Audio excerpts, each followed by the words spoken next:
آخر مكالمة كنا عم نحكي مع بعضنا، عم تقولي شو عم تعملي أماني، وين جوزك بالبيت؟ قلت لها ايه انصرف. قالت لي والله أنا جوزي نحن عنا تلج ومعطل، عنده عطلة يومين لأنه المشفى بعيدة، يعني بيشتغل هو بالمشفى. قالت لي معطل والحمد لله رب العالمين قمت حممت بنوتاتي وطبخت طبخة ليومين مشان أبرك أتهنى مع جوزي وولادي.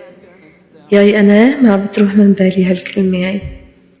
وكمان في تسجيل عم بتقولي يلا دي روحي تصبحي على خير وما بتنعسي انتي الساعة شي 2. قالت لي ما بتنعسي انتي؟ قلت لها لا ما بنعس، انا بسهر شوي يعني. قالت لي عليكي انا بتلف طول النهار رقد وست بنات وهيك. فوقتها قالت لي بدي اروح بدي انام، عطلة الدنيا عطلة وارتاح.